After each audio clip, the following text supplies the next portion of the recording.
심장이 터질 것 같다는 말을 들으면 어떤 상황이 떠오르세요? 어떤 무대 위에 올라가서 말을 해야 되는 상황 또는 굉장히 멋진 남성이 다가오는 상황. 문해력이 되게 풍부하시다. 선생님 덕분에 오늘 심장이 터질 것 같다는 상상을 하나 더 상상할 수 있게 됐어요. 네, 안녕하세요. 이서윤의 초등생활 처방전 이서윤입니다. 네, 오늘 옆에 이렇게 새로운 분이 앉아 계셔서 구독자분들 굉장히 또 기대를 하고 계실 텐데요. 네, 제가 혼자 찍는 영상보다 옆에 이제 전문가분을 모셔놓고 찍는 영상이 더 조회수가 잘 나와요. 아, 진짜요? 네, 우리 구독자분들이 이제 저한테 좀 질리기 시작하셨어요. 네. 이제 신현경 작가님이신데요. 이제 소개 한번 들어보도록 할게요. 네, 안녕하세요. 동화작가 신현경입니다. 저희 이제 초등생활 처방전에서 이 동화 작가분을 모시는 거는 처음이에요. 이 양말마녀 네네츳이라는 책을 최근에 출간을 하셨고요. 네. 이제 사실 오랫동안 작가로 이제 활동을 하셨어요. 그리고 책을 냈다 하면은 누구나 좀 로망이 한 번쯤은 이렇게 상을 타고 싶은 여러 상을 타셨는데 2013 상비 어린이 신인 문학상으로 또 등단을 하셨어요. 네. 그래서 정말 부러웠어요. 저도 이제 동화도 쓰고 했긴 했지만 그런 상을 받아본 적이 없어요. 약간 그 인정을 받는 거죠, 공식적으로. 네. 감사합니다. 네, 그래서 이제 신문 방송학을 외국어대에서 전공을 하셨고 그 네. 이후로 이제 또 동화책을 네. 여러 개 많이 쓰셨어요. 네. 이제 어떻게 하다가 이 동화책을 쓰는 작가가 되셨는지 또 궁금하거든요. 제가 직장 생활로 잡지를 만드는 일을 했어요. 청소년 잡지 만드는 일을 했는데 한 10년쯤 하고 나니까 이 일을 계속 해도 될까? 해야 할까? 이런 생각이 들더라고요. 왜냐하면 그때 제가 쓰고 있는 글이랑 쓰고 싶은 글이 달라졌어요. 제가 시사논술 기사를 주로 10년 동안 썼는데 시사논술 기사는 논리적으로 써야 되잖아요. 근데 그 즈음에 되게 재미있고 엉뚱한 생각이 들면서 그런 글을 쓰고 싶은 거예요. 네. 그래서 고민을 하고 있는데 먼저 동화 작가가 된 친구가 저한테 동화 공부를 권해서 그래서 제가 동화 공부를 시작하고 동화를 쓰게 됐습니다. 그럼 동화 공부를 따로 또 하셨어요? 네, 어린이 책 작가 교실이라고 동화를 배울 수 있는 곳이 있어요. 지원을 해서 돼서 공부를 하고 공부를 쓰게 됐습니다. 좀 늦은 나이에 오신 분들도 늦은 나이가 아주 많습니다. 아주 많아요? 30대가 가면 아주 젊은 축에 속하고요. 네. 그리고 그렇게 엄마들이 많이 오고요. 배워서 많이들 등단하시고 많은 작가가 양성이 됐습니다. 네. 본의 아니게 홍보를 하고 하게 됐는데 이 작가님의 엉뚱함이 이 동화책으로 이제 발현이 되기 네, 시작을 네. 한 거네요. 네. 그러면은 이제 이 동화책 말고도 좀 여러 종류의 이제 글들을 많이 써 보셨잖아요. 네, 그러면 네. 이 동화책을 쓰는 어떤 매력, 이 동화의 매력이 무엇일까요? 몇 살 때로 돌아가고 싶으세요? 저요? 저 초등학교 때요, 진짜요. 똑같네요. 네. 근데 보통은 뭐 30대, 20대, 네. 저희 어머니 같은 경우는 60대로만 돌아갈 수 있다면 소원이 없겠다 하시는데 저도 어린 시절로 돌아가고 싶거든요. 가서 막 재밌고 신나게 한번 놀아보고 싶은데 동화를 쓰거나 읽을 때 그게 좀 가능해요. 선생님도 아실 것 같은데 네. 뭐 어린이처럼 생각하고 말하고 놀 수 있다는 게 동화의 매력이라고 생각합니다. 그래서 어른들도 동화를 읽으면 좋을 것 같다고 저는 생각합니다. 네. 저도 이제 막 자녀교육서도 쓰고 동화도 쓰고 했지만 동화 쓸 때가 가장 마음이 편해요. 그렇죠. 정말 노는 기분이 네. 들죠. 약간 네. 부담에서 확 네. 벗어나서 네. 그 속에서 이렇게 쑥 들어가 그렇죠. 있는 느낌이 좀 들어가지고 제가 정말 어린이가 된 듯한 기분을 잠깐 느낄 수 있는 게 매력이라고 생각합니다. 네. 네. 근데 우리 요즘 아이들은 이렇게 재미있는 동화책인데 동화책보다 게임이나 너튜브 영상 이런 것을 훨씬 좋아해요. 그렇죠.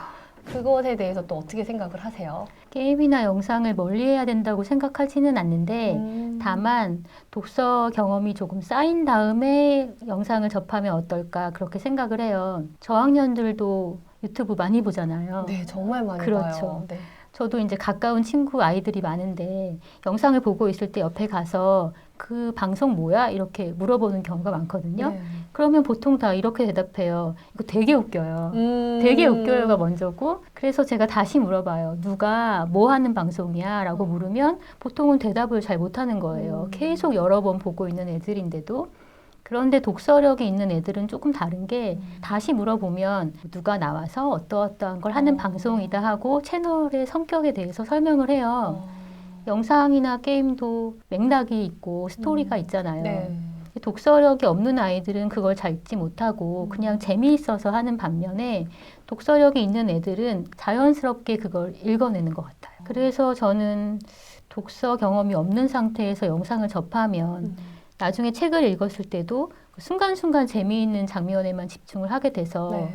아무리 많은 책을 읽어도 문해력의 향상되는 속도가 좀 더디지 않을까 그런 생각을 합니다. 그래서 그 순서가 좀 중요한 것 같아요. 쉽지 않겠지만. 네. 그러면은 이제 영상 말고도 이 독서라는 것을 좀 경험을 하게 해줘야 되는데 네. 어쨌든 아까도 재미있어요. 되게 재미있어요. 웃겨요. 라고 해서 영상을 봤잖아요. 네. 그럼 책도 재미있고 웃기면 우리 아이들이 조금 더 쉽게 볼 수 있는 거잖아요. 네네네. 네, 그래서 어떤 이 동화라는 것이 그런 면에 있어서는 조금 아이들이 접근하기도 좋고 문해력을 키우기도 좋을 것 같거든요. 네네. 그래서 우리 동화 작가님이 생각을 하실 때는 이 동화가 좀 문해력을 키우는 데에는 어떤 게 좀 좋을지.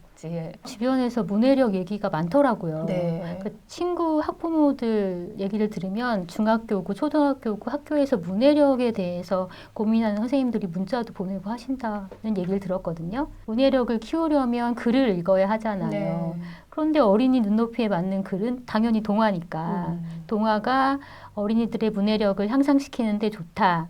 너무 당연한 말이죠. 네. 그래서 저는 이제 동화를 읽으면 문해력과 더해서 상상력을 키울 수 있다는 말씀을 드리고 싶은데 저는 제가 아는 어휘만큼 제가 상상할 수 있는 세계가 넓어진다.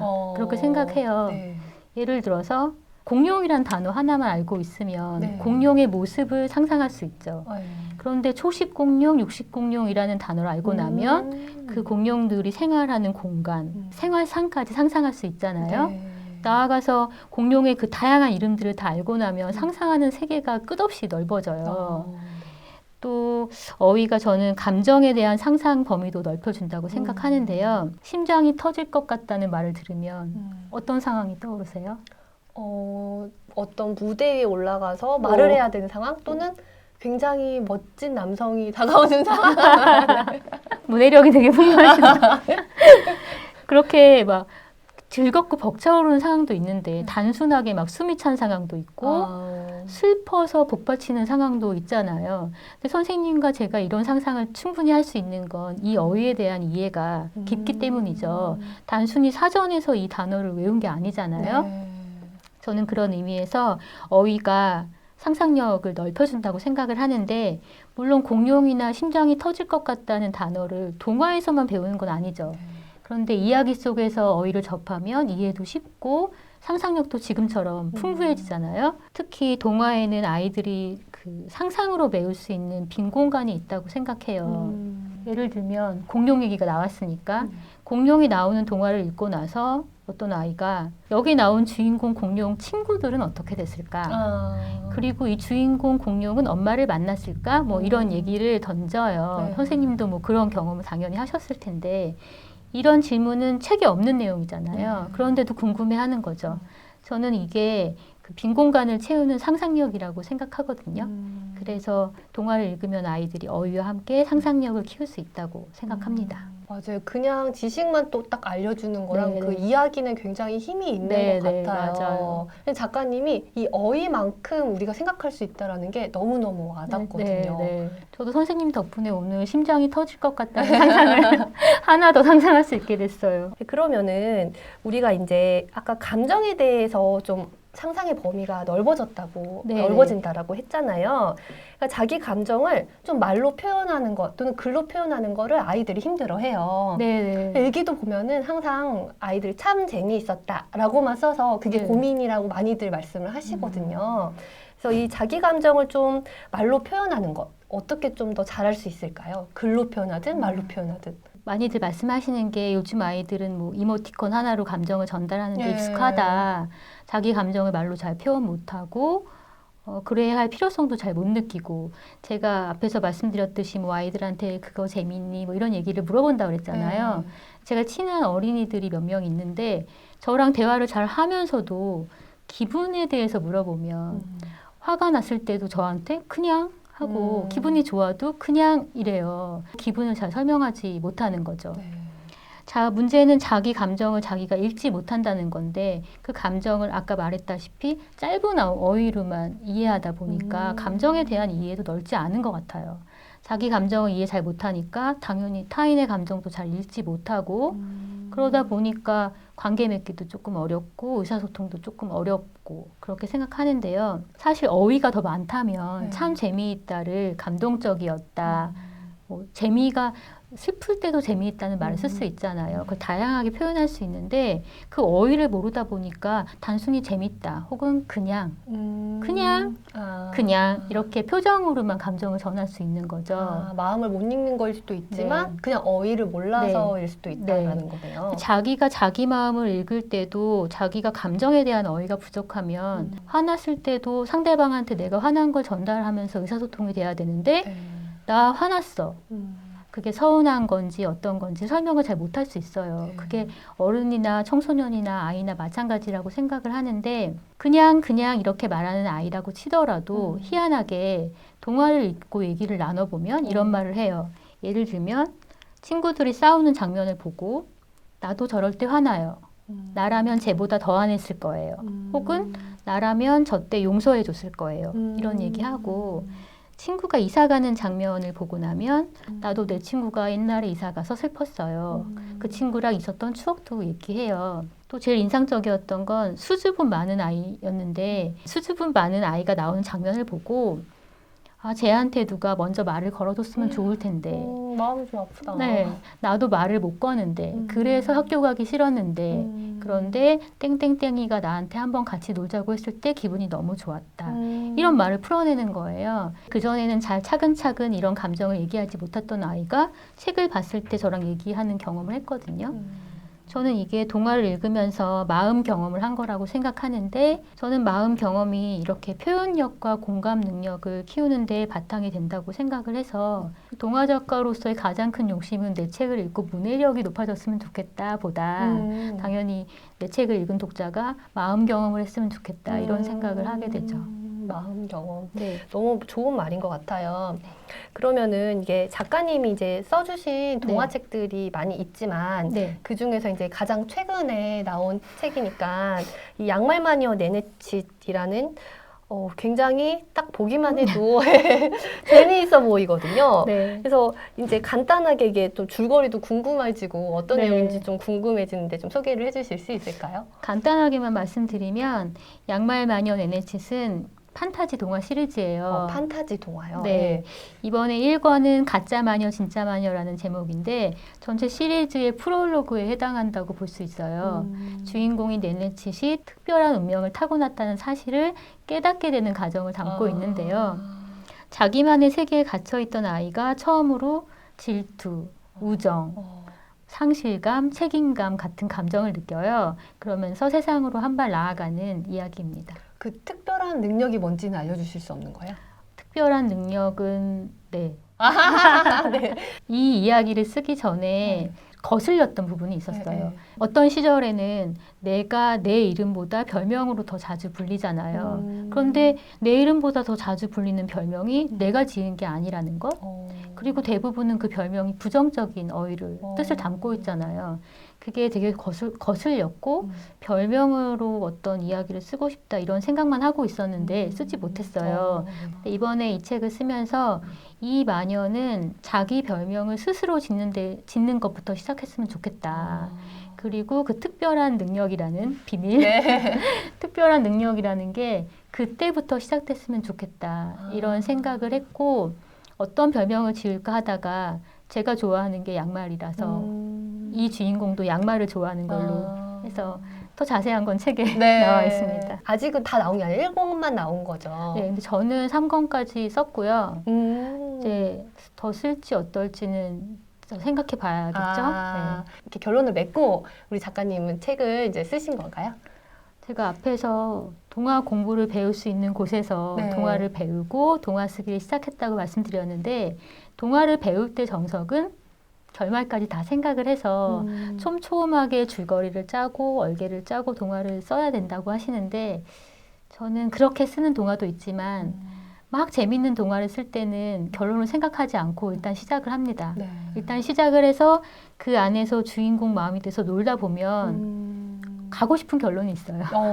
그걸로 달려가는 거죠. 그렇게 쓰고 있는데 작가마다 다를 것 같아요. 네. 다른 어떤 판타지 동화류도 많이 읽어보신 거죠? 네네. 읽어보시면서 우리 초등학생들이 이런 책들 좀 읽으면 괜찮겠다, 좀 네. 독서 습관 기르기에 괜찮겠다 하고 추천을 해주실 수 있는 책들 있었을까요? 있는데 네. 독서 습관 기르기라기보다는 저는 완소 도서가 됐으면 좋겠다. 완소도서. 네. 나만의 완소도서. 네. 예. 그러니까 책을 좋아하려면 완전 소중한 책 하나는 가져보는 경험이 있어야 될 것 같아요. 그런 감수성이 쌓여야 독서에 흥미를 가지게 될 것 같은데 완소 도서로 일단 오늘 판타지 동화를 몇 권 추천해드리고 싶거든요. 네, 잘 보세요. 네. 저학년한테 추천하고 싶은 책은 그림책인데 네. 머나먼 여행, 비밀의 문, 끝없는 여행이라는 세 권으로 이루어진 판타지 그림책이에요. 이 세 권이 시리즈예요? 네.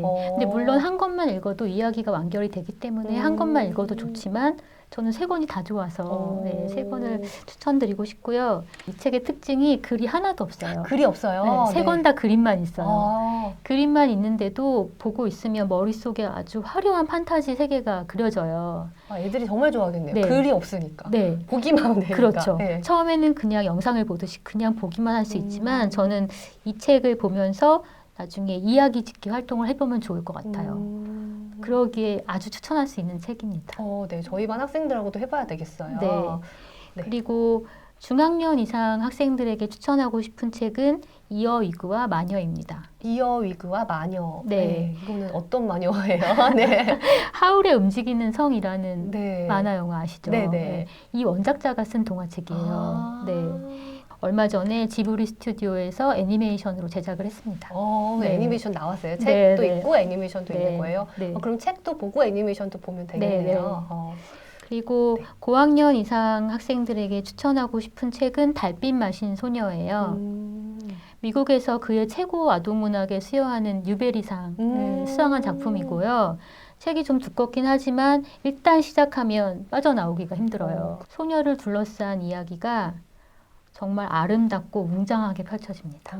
마녀가 등장을 해요. 네네. 마녀를 굉장히 네, 좋아하시네요. 네, 마녀 이야기 써서 마녀에 요즘에 빠져 있었고요. 아, 하지만 마지막으로는 마녀 이야기가 아닌 거 네. 추천 하나 드릴게요. 내 이름은 삐삐 롱스타킹입니다. 아, 네. 네. 굉장히 고전이지만은 이제 여전히 좋아하는 많은 아이들이 여전히 좋아하는 것 같은데 저는 어린이들이 매일매일 새로운 세계를 만난다고 생각하거든요. 늘 모험을 나서는 거잖아요. 그거를 즐기는 아이도 있을 테지만 걱정하고 두려워하는 아이도 당연히 있을 거잖아요. 그런 모험을 씩씩하고 거침없고 즐거운 삐삐가 함께하면 좋을 것 같아서 이 책을 추천하고 싶습니다. 약간 부모님들이 읽을 만한 책은 또 혹시 있을까요? 부모님이 읽기 좋은 판타지 책도 달빛 마신 소녀 추천하고 싶어요. 이게 아동문학으로 뉴베리상을 받았다고 말씀드렸잖아요. 근데 지금 우리나라에는 동화나 소설로 구분이 안 돼서 나왔어요. 그래서 보면 어른들도 많이 읽는 책으로 나오고 있거든요. 아마 부모님들도 판타지에 관심이 있고 아이들이 왜 판타지 세계에 빠지는지 알고 싶다면 이 책을 추천하고 싶습니다. 이제 작가님께서 마지막으로 이제 추천까지 책을 해주셨어요. 이제 마지막으로 좀 드릴 말씀 한마디 해주실 수 있을까요? 제가 요즘에 달빛 마신 소녀를 읽고 또 읽고 있는데 거기 나온 구절을 소개해드리고 싶어요. 네. 마녀가 마법을 제대로 사용하려면 네. 공감, 호기심, 경외감을 익혀야 한다. 공감, 호기심, 경외감. 네, 이런 문구가 나오거든요. 네. 이거는 제가 지금 쓰고 있는 이 책 네네치에게도 해주고 싶은 말이기도 하고 어린이들한테도 해주고 싶은 말이에요. 그거를 깨우치는데 동화가 조금이나마 도움이 됐으면 좋겠습니다.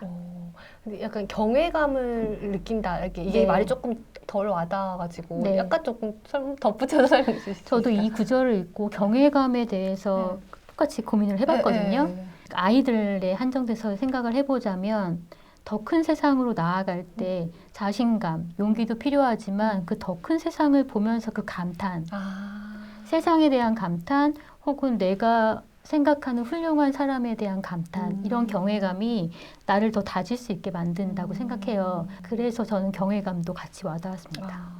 우리 초등학생들이 다른 사람이 어떤 마음에 공감을 해보고 네. 저게 뭘까? 이렇게 호기심도 가져보고 네, 네, 네. 저 세상에 나도 한번 가보고 싶다. 네, 네, 이렇게 네. 경외감과 감탄도 한번 네, 가져보면서 좀 새로운 세상으로 이렇게 네. 나아가고 어른이 잘 되어갔으면 네, 네. 좋겠네요. 네, 오늘 이제 신현경 동화 작가님이랑 이야기를 나눠봤습니다. 이제 역시 좀 그동안 어떤 교육 전문가 분들과는 좀 느낌이 달랐어요. 구독자분들도 막 책도 읽고 싶고, 그쵸? 막 갑자기 상상도 하고 싶고, 글도 쓰고 싶은 그런 생각이 드실 것 같은데요. 네. 오늘 이렇게 인터뷰 함께 해주셔서 감사하고요. 또 이 양말마녀 네네집 다음 권도 계속 기대를 하고 다른 동화도 계속해서 네. 기대를 많이 하겠습니다. 우리 구독자분들이랑 같이 인사하고 끝내보도록 하겠습니다. 우리 초등생활 처방전 구독자 여러분 안녕히 계세요. 감사합니다.